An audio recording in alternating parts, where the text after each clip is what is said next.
Welcome to this in-depth tutorial on Friedrich Nietzsche's philosophy. Nietzsche was a 19th-century German philosopher known for his critiques of conventional morality, religion, and societal norms. His ideas challenged deeply held beliefs and continue to influence modern thought in areas like existentialism, postmodernism, and psychology. Today, we'll explore some of his key concepts, including the Übermensch, the will to power, eternal recurrence, and his thoughts on morality and religion. This tutorial aims to give you a comprehensive yet accessible understanding of Nietzsche's philosophy in about 8 to 10 minutes. Introduction to Friedrich Nietzsche. Friedrich Nietzsche was born in 1844 in what is now Germany and had a profound impact on Western philosophy. His works critique not only the foundations of Western thought but also the cultural and psychological structures that shape human existence. Nietzsche was highly critical of traditional values, particularly those rooted in Christianity and conventional morality, which he saw as limiting human potential. He famously declared, "God is dead," not as a literal statement but as a critique of the decline of religious belief in the modern world. Nietzsche sought to understand how individuals could live meaningful lives in the absence of traditional structures and values. The Übermensch, Overman. Definition. One of Nietzsche's most famous concepts is the Übermensch or Overman, which he introduced in Thus Spoke Zarathustra. The Übermensch represents the next stage in human evolution, someone who transcends conventional morality and societal norms to create their own values. Why it matters. Nietzsche argued that humans are trapped by traditional values, especially religious and moral frameworks that limit their potential. The Übermensch, by contrast, is a symbol of self-overcoming, a person who creates meaning in a world without inherent purpose. Key features. The Übermensch embodies creativity, strength, and the courage to face the reality of a world without objective truth or preordained meaning. This concept challenges people to break away from herd morality, a set of shared, but unexamined, beliefs, and instead forge their own path. Example. The Übermensch doesn't adhere to societal or religious rules out of fear or obligation. Instead, they evaluate and choose their values based on personal authenticity and the pursuit of excellence. Think of someone who is not swayed by social pressure or traditional norms but lives according to their own guiding principles, regardless of external judgment. The will to power. Definition. Nietzsche's concept of the will to power is one of the most fundamental aspects of his philosophy. It is the driving force behind all human behavior and life itself. However, the will to power is not simply a desire for domination or control. It represents a deeper yearning for self-affirmation, growth, and mastery over one's circumstances. Philosophical importance. Nietzsche rejected the idea that life's primary drive is survival, as Darwin suggested, or pleasure, as hedonists claim. Instead, he argued that humans, and all living things, are motivated by a will to power, a desire to expand, assert, and realize one's potential.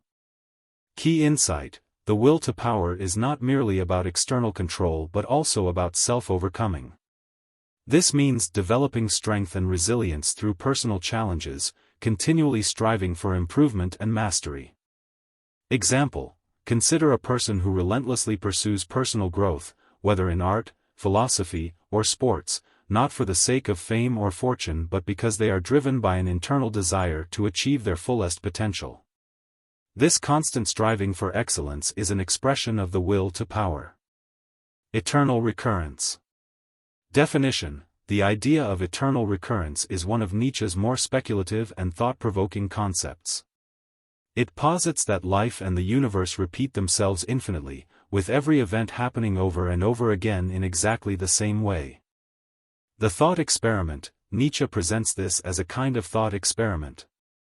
He asks, if you were told that you would live your life again, exactly as it is, for all eternity, would you embrace this, or would it be your worst nightmare? Philosophical importance. The eternal recurrence forces us to examine how we live our lives. If you had to live every moment, every decision, and every experience over and over for eternity, would you be proud of your choices?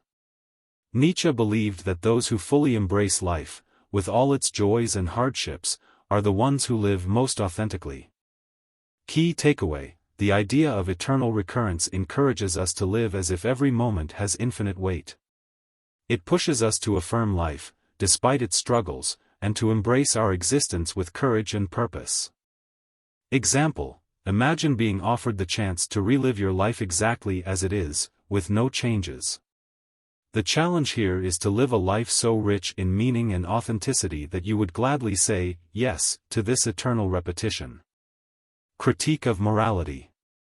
Slave morality versus master morality. Nietzsche believed that traditional Christian morality, which he called slave morality, glorifies traits like humility, meekness, and self-sacrifice. He saw these traits as a reaction of the weak against the strong, a way to limit those who possess power and creativity. Master morality, in contrast, master morality celebrates strength, power, creativity, and excellence. It's the morality of those who create their own values, not out of fear or guilt but out of a desire to express their highest potential. Why this matters: Nietzsche's critique of morality is not simply about rejecting religious beliefs. He saw traditional morality as life-denying, suppressing the will to power and preventing individuals from achieving greatness. He encouraged individuals to move beyond the binary of good and evil and instead pursue what is life-affirming, joyful, and creative.